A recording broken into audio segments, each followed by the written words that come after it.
सम्मान्य सभामुख महोदय, तपाईँ यो बाल्नुभयो, किन बाल्नुभयो होला? खोइ अरू वक्ता बोल्दाखेरि बाल्नु भएन, समय बोल्नु भएन, मेरोमा किन बोल्नु के अरे समय भन्नुभयो, किन बाल्नुभयो, खोइ बुझिएन। मान्य सदस्य, परम्परा त्यस्तै रहेछ। परम्परा त्यस्तै हो। भेदभाव गर्ने परम्परा कायमै राख्ने, त्यो पनि ठिकै हो। सभामुख महोदय, सभामुख महोदय, यो देशमा सैकड़ों हजारौं पटक संसदको बैठक बसेको छ, तर आजको बैठक सारा नेपाली जनता, सम्पूर्ण सबै नेपाली जनता टकटकी लगाएर यो संसद प्रति हेरिरहेको छ। सारा नेपाली जनता, जनताको प्रतिनिधि, यो जुन संसदमा हामी राजनीतिक दलको रूपमा उपस्थित भएका छौं, जनताको प्रतिनिधि तो राजनीतिक दलले आज यो ऐतिहासिक दिनमा के भन्दैछ, के गर्दैछ, त्यो चाहिँ सबै सम्पूर्ण नेपाली जनताको जिज्ञासा र ध्यान चाहिँ आजको संसदको बैठकमा छ। सभामुख महोदय, त्यसैले यहाँ सञ्चार माध्यम पनि आजको बैठक ऐतिहासिक बैठक भनिरहेको थियो, र वास्तवमा भन्यो भने आजको बैठक वास्तवमा ऐतिहासिक बैठक नै हो। सभामुख महोदय, त्यसैले ऐतिहासिक बैठकको दिन अब के बत्ती बाल्ने, के समय निर्धारण गर्ने, बोल्ने मनमा भएको कुरा बोल्न दिनुपर्छ। सभामुख महोदय, सभामुख महोदय, आजको सामान्य यो प्रस्ताव होइन। सभामुख महोदय, यो देशको भूमिको सवाल हो। देशको भूमि आफ्नो नेपालको नक्सामा राख्ने सवाल हो, त्यो प्रस्ताव आएको छ आज। यो सामान्य प्रस्ताव होइन। सभामुख महोदय, सम्पूर्ण नेपाली जनताको ढुकढुकी त्यहाँ रहेको छ। सभामुख महोदय, भावना चाहिँ रहेको छ त्यहाँ। त्यो सम्बन्धमा बोल्दाखेरि जनताको प्रतिनिधिले आफ्नो कुरा राख्न सक्नुपर्छ। त्यसैले आज प्रतिबन्ध नलागियो। सभामुख महोदय, सभामुख महोदय, यहाँ आजको जुन सवाल हो, जुन प्रस्ताव हो, तो राष्ट्रियतासँग पनि जोडिएको सवाल हो, सम्पूर्ण नेपालीको भावनासँग पनि जोडिएको सवाल हो, देशको के भन्छ सार्वभौमिकता, देशको अखण्डतासँग पनि जोडिएको सवाल हो। र त्यही सवालको रूपमा आज यो चाहिँ नेपालको नक्सामा त्यो चाहिँ त्यो कालापानी, लिपु लेक र लिम्पुवाधुरा लगायतका त्यो भूभाग नेपालको नक्सामा राख्ने प्रस्ताव यो संसदबाट स्वीकृत गराउन आइएको प्रस्ताव हो। सभामुख महोदय, त्यसैले आजको प्रस्ताव बडा महत्त्वपूर्ण प्रस्ताव हो नेपाली जनताको लागि। सभामुख महोदय, नेपाली जनता आफ्नो, सम्पूर्ण नेपाली जनता, हिमाल पहाड तराई मधेसका सबै नेपाली जनता आफ्नो देशप्रति, आफ्नो भूमिप्रति सजग छ, समर्पित छ, संवेदनशील छ।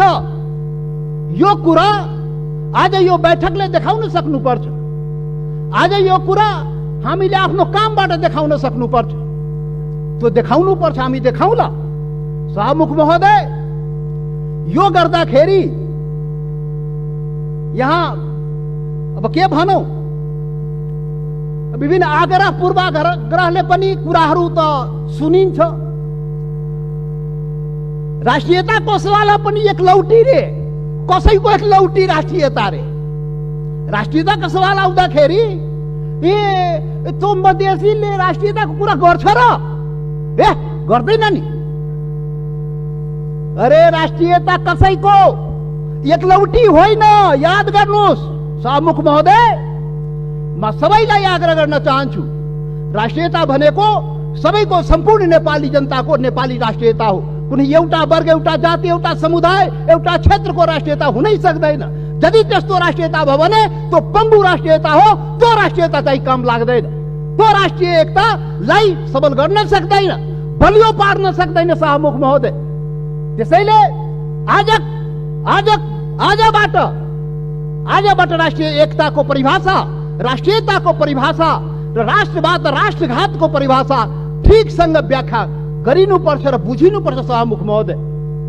शाहमुख महोदय, म धेरै आज म केही कुरा राखौँला, समय अलि लिउँला तपाईँको, र यो पनि देश र जनताकै हितमा हुन्छ, राष्ट्रिय एकताकै लागि हुन्छ, राष्ट्रियताका लागि बलियो बनाउने काम हुन्छ, जुन आज म विचार राखिरहेको छु शाहमुख महोदय। शाहमुख महोदय, यस्तो संवेदनशील घडीमा एकता देखाउने हो। नेपाली जनताले आफ्नो एकता नदेखाए आफ्नो सवालको लागि, आफ्नो भूमिको लागि त कसले देखाइदिने हो? नेपाली जनताले नै देखाउने हो र नेपाली जनताको प्रतिनिधिमूलक संस्था, यो प्रतिनिधि सभाले देखाउने हो। शाहमुख महोदय, हाम्रा धेरै आउला यो संविधान संशोधनको कुरा आएको छ। यहाँ नक्सालाई लिएर त्यो चाहिँ संविधानमा, त्यो अनुसूचीमा संशोधन गर्ने प्रस्ताव आएको शाहमुख महोदय। तो काला पानी लिपु लेक, लिम्पुवाधुरा सहितको भूमि त्यो नेपालको हो भनेर त्यो चुच्चो त्यो हुने गरी त्यो नक्सा चाहिँ संसदबाट पारित गराउन प्रस्ताव आएको शाहमुख महोदय। संविधान संशोधन गर्न प्रस्ताव आएको शाहमुख महोदय। शाहमुख महोदय मार्फत सम्पूर्ण देशवासीलाई थाहा छ यो संविधानको बारेमा। यो संविधानको बारेमा हाम्रा आफ्ना रिजर्वेसनहरू रहेको छ। यो संविधान पूर्णता पाएन। यो संविधान सबैको हुन सकेन। यो संविधान हिमाल, पहाड, तराई, मधेसका सबै जनताको हुन सकेन। आदिवासी जनजाति शेर्पा, तामाङ, राई, लिम्बू, गुरुङ, भोटे, मगर, नेवारको हुन सकेन। मधेसीको हुन सकेन, थारूको हुन सकेन, दलितको हुन सकेन, शोषण उत्पीडन परेको जनताको हुन सकेन। उसले आफ्नो भावना राखिरहेको छ, रिजर्वेसन राखिरहेको छ। यो हाम्रो पनि संविधान हुनु पर्यो, हाम्रो लागि पनि बनाइदिनु पर्यो, त्यो प्रावधान हाम्रो लागि पनि राखिदिनु पर्यो। त्यो संविधान संशोधनको जब कुरा आउँछ हामीले राख्ने गरेका शाहमुख महोदय। आज पनि संविधान संशोधनकै सवाल आएको छ प्रधानमन्त्रीजी। शाहमुख महोदय, तपाईँ मार्फत प्रधानमन्त्री सौभाग्य आज बसिराख्नु भएको छ, प्रत्यक्ष रूपले सुनिराख्नु भएको छ। हामी त्यो संशोधनको जब कुरा आउँछ संविधानको, त भन्दाखेरि नै हामी भनेको थियो यो सबैको लागि संविधान बनाउनुहोस् है। विगतमा त्यत्रो आन्दोलन भयो, यो देशका आदिवासी जनजाति, मधेसी, थारू लगायत दलित सबैले आन्दोलन गरेको छ। त्यो संविधानमा सबैको भावना राखियोस् है हामी भनेका थियौँ। तपाईहरू सहमति गर्नुभएको थियो शाहमुख महोदय। यो देशको ठुला पार्टी कांग्रेस, कम्युनिस्ट, माओवादी जतिका के भन्छ एमाले, माओवादी सबैले सहमति गरेका थियो। यस्तो संविधान बनाइन्छ र अब यो मुलुकमा विभेद हुँदैन। अब संघीय लोकतान्त्रिक गणतन्त्र आउँछ, सबै नेपाली बराबर हुन्छ, कुनै समुदाय, कुनै वर्ग, कुनै क्षेत्रप्रति केही अन्याय हुँदैन भनेर भनिएको थियो, सम्झौता गरिएको थियो। तर बन्दाखेरि त्यो भएन। त्यो पीडा त भन्न पाइन्छ नि अहिले संविधान संशोधन गर्ने बेलामा। हामीले त भने हो शाहमुख महोदय, जब प्रधानमन्त्रीले नक्सा बनाउनु भयो हामीले भनेका थियौँ राम्रो गर्नुभयो। नेपालको भूमि फिर्ता ल्याउने कुरा जुन गर्नुभयो, नक्सा बनाउनु भयो, राम्रो गर्नुभयो। सर्वदलीय बैठकमा हामी सबैले एकमतले सरकारलाई, प्रधानमन्त्रीलाई हामी भन्यौँ तपाईँ अगाडि बढ्नुहोस्, यो चाहिँ भूमि चाहिँ नक्सा बनाएर मात्रै हुँदैन, फिर्ता ल्याउने पनि कुरा गर्नुहोस् है प्रधानमन्त्रीजी। नक्सा बन्यो। आज संसदबाट के भन्छ संविधान संशोधन समेत गराएर अनुसूचीमा राख्ने कुरा भयो। जब संविधान संशोधनको सवाल आउँछ त्यति बेला हामीलाई त्यो पीडा हुन्छ, किनभने यो संविधानको लागि, यो संविधानको अपनत्वको लागि सैकड़ों जनता चाहिँ जान गुमाएको छ, बलिदान दिएको छ शाहमुख महोदय। त्यो पनि राष्ट्रियता हो, त्यो पनि नेपालको जनताको राष्ट्रियता हो, त्यो पनि आफ्नो हक अधिकारको लागि जान गुमाएको छ, संघर्ष गरेको छ, आन्दोलन गरेको छ शाहमुख महोदय। त्यसैले शाहमुख महोदय, जब संशोधन कुरा आउँदाखेरि त्यो कुरा पनि हामी राख्ने गरा। त्यसैले हामीले भनेका थियौँ शाहमुख महोदय प्याकेजमा ल्याइदिनुहोस्, यो त्यो कुरा पनि ल्याइदिनुहोस् न, जो हामीले उठाएका सवालहरू पनि त्यो पनि ल्याइदिनुहोस् न, सँगसँगै ल्याइदिनुहोस् न। अनि राम्रो हुन्छ। अनि राष्ट्रिय भूमि मात्र होइन, जनता पनि राष्ट्रियता हो नि त। भूमि मात्रै होइन, जनता समेत, भूमि र जनता मिलाएपछि राष्ट्रियता हुन्छ। जनताको सवाल पनि ल्याइदिनुहोस् न भने आग्रह गरे हो, बिन्ती गरे हो शाहमुख महोदय। तर खोइ आएन। मजबुरन हामी चाहिँ छुट्टै के अरे प्राइभेट बिलको रूपमा यहाँ ल्याउनु पर्यो सभामुख महोदय। अब पछि विचार होला सायद। अब यो 7औं संविधान सभामुख महोदय, 6वटा संविधान त नाश भयो मुलुकमा। 70 वर्षमा 7वटा संविधान, 6वटा संविधान यही कुकर्मले गर्दाखेरि, यही गतिविधिले गर्दाखेरि समाप्त भयो। जनताको माग अनुसार समय सापेक्ष संशोधन भएन भने संविधान जाँदो रहेछ। त्यसैले यो 7औं संविधान, संघीय लोकतान्त्रिक गणतन्त्रको संविधान बडा मेहनतले, त्याग बलिदानले नेपाली जनताले ल्याएको छ। त्यसले यो संविधानको रक्षा हुनुपर्छ। रक्षाको लागि त्यसमा समय सापेक्ष जनताको माग अनुसार सुधार परिवर्तन गर्नुस्। बाइबल कुरान गीता नबनाउनुस्। अब प्रधानमन्त्रीले उचित आवश्यकता भन्नुहुन्छ, खोइ अब कहिले उचित आवश्यकता आउने थाहै छैन। अब खोइ कसरी हुन्छ हो, त्यो भएन सभामुख महोदय। त्यसैले आजको दिनमा त्यो याद गर्न, रिमाइन्ड गर्न खोजेको, सम्झाउन खोजेको यो संविधान संशोधनको सवाल आउँदाखेरि त्यो जनताको, त्यो हिमाल पहाड तराई मधेसका जनताको भावनालाई पनि सम्झिदिनुस्। सम्पूर्ण म भने थिएँ पहिलो दिनमा, पार्टी ठुलो भयो, दिललाई ठुलो बनाउनुस् प्रधानमन्त्रीजी भने थिए, प्रचण्डजी भन्ने थिए। तपाईँ दुईजना शीर्ष नेतालाई दिल ठुलो बनाउनुस्। त्यो दिलमा सम्पूर्ण नेपालीलाई समेट्नुस्। हिमाल पहाड तराई मधेसका सबैलाई समेट्नुस् र सबको नेता बन्नुस्, सबको संविधान बनाइदिनुस्। त्यो भने थिए, तर आजसम्म त्यो काम भएन। अब होला कि आज जुन यो संवेदनशील समयमा पनि हामीले कुरा उठाइरहेकोमा अब हुन्छ। त्यसैले सभामुख महोदय, सबै असन्तुष्टिका बावजुद हाम्रो पुरै असन्तुष्टि छ संविधान प्रति, हाम्रो अधिकार प्रति, पहिचान प्रति, यो देशको जनताको अधिकार र पहिचान प्रति, हिमाल पहाड तराई मधेसको जनताको अधिकार र पहिचान प्रति, उसको समानता र विभेद के विरुद्धमा यो विभिन्न कुराहरू, हाम्रा रिजर्भेसन छ, हाम्रा असन्तुष्टिहरू छ। तर पनि आज जब देशको सवाल उठेको छ, राष्ट्रियताको सवाल उठेको छ, हाम्रो भूमिको सवाल उठेको छ, यो अवस्थामा सबै असन्तुष्टिहरूलाई थाती राखी जनता समाजवादी पार्टीले यो प्रस्ताव, जुन यो नक्सा सम्बन्धी प्रस्ताव जुन आएको, त्यो प्रस्तावलाई जनता समाजवादी पार्टीले सहर्ष समर्थन गर्दछ। त्यसलाई हामी सर्वसम्मत रूपले समर्थन गरेका छौँ सभामुख महोदय। याद रहोस्, हाम्रा असन्तुष्टि हिमाल पहाड तराई मधेसका जनता, तो शेर्पा तामाङ राई लिम्बू गुरुङ भोटे मगर नेवार थारू मधेसी दलित, त्यो जनताको भावनालाई बुझिदिनुस्। यसरी देश चल्दैन त्यति मात्रै भन्ने हो सभामुख महोदय। यसरी देश नचलाउनुस्, यो सबैको देश हो। राष्ट्रियता भनेको सम्पूर्ण नेपालीको जनताको मनमा आफ्नो देशप्रति भावना छ र त्यही भावनाको यहाँ प्रतिबिम्बित यहाँ भएको छ। जति असन्तुष्टि भए पनि जब देशको सवाल आउँछ हामी एकजुट भएर उभिन्छौँ। आज हाम्रो बारेमा त अनुहार हेर्ने बित्तिकै मधेसी, यो त राष्ट्रघाती नै होला, यो त मधेसी, यो त विदेशी नै होला, यो त भारतीय नै हो भनेर कुण्ठाबाट भरिएका नस्लीय चिन्तन बोकेकाहरू आजदेखि त्यो हटाइदिऊ। नेपाली सीमाको रक्षा प्रत्येक मधेसी सेना भएर सीमाको रक्षा गरेको छ सभामुख महोदय। नेपालको सेना त्यहाँ बस्नु पर्दैन। मधेसी जनता त्यो सीमाको रक्षा गरेको छ, इमानदारीसँग गरेको छ। तपाईँ विभेद गरे पनि, तपाईँ अन्याय गरे पनि, सरकारले विभिन्न प्रकारले उसलाई पीडा पुर्याए पनि आफ्नो सीमाको रक्षाको लागि लडेको छ, मरेको छ। त्यसैले सभामुख महोदय, यहाँ अब यो जनता समाजवादी पार्टी अब भर्खर हामी एकता प्रक्रियामा पुरा पनि भएको छ, निर्वाचन आयोगमा गएको छ, एक भइसकेर यो वैकल्पिक शक्ति निर्माणको लागि, राष्ट्रिय शक्ति निर्माणको लागि हामी प्रक्रियामा अगाडि बढिसक्यौँ सभामुख महोदय। अब अन्तमा सभामुख महोदय, अब तपाईँ लाइन त नकाट्नु होला, अब अन्तमा आइसके।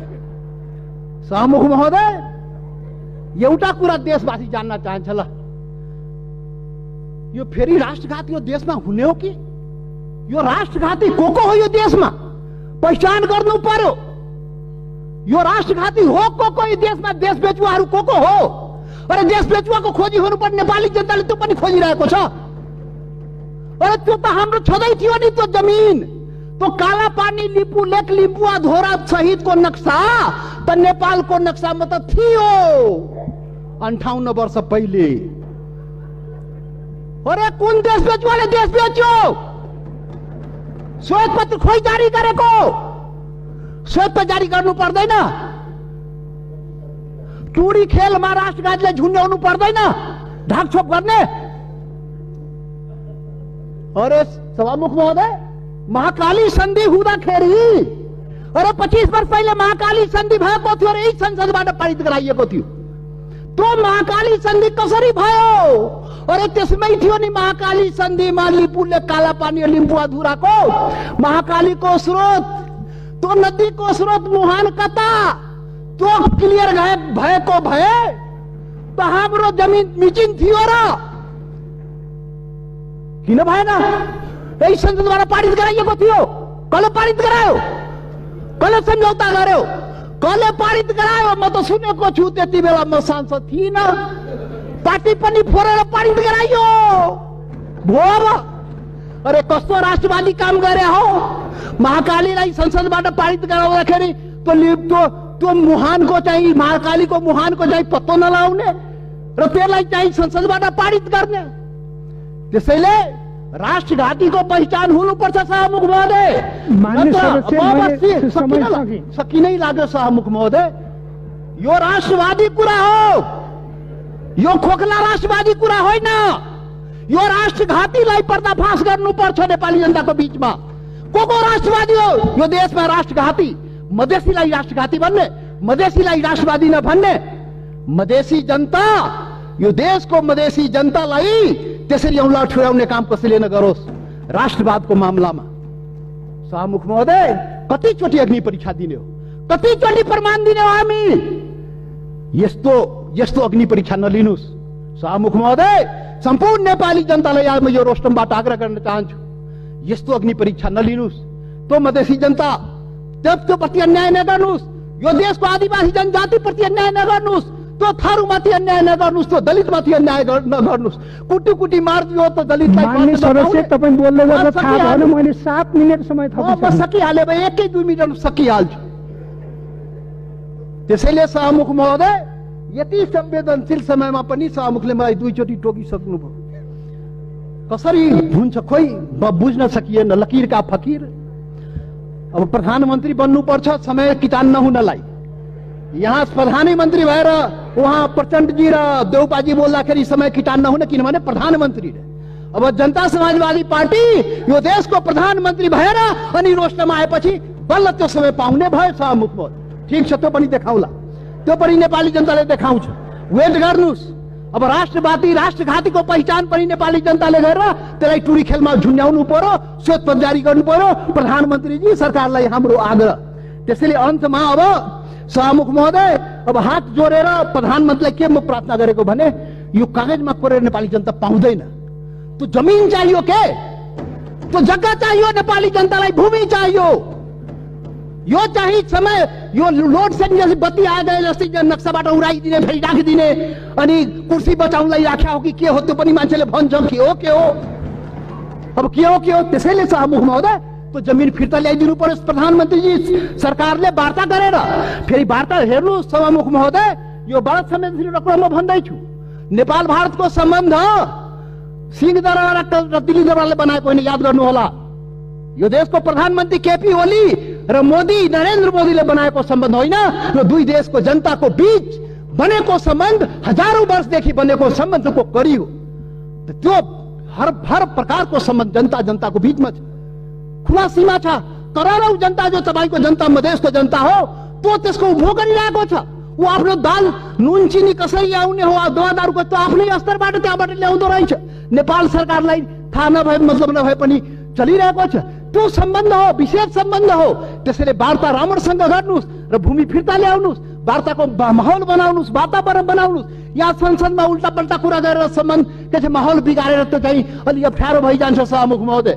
त्यसैले त्यो चाहिँ वार्ताको माहौल बनाएर हामीलाई जग्गा फिर्ता चाहियो, नेपाली जनतालाई के अरे यो जग्गा फिर्ता चाहियो।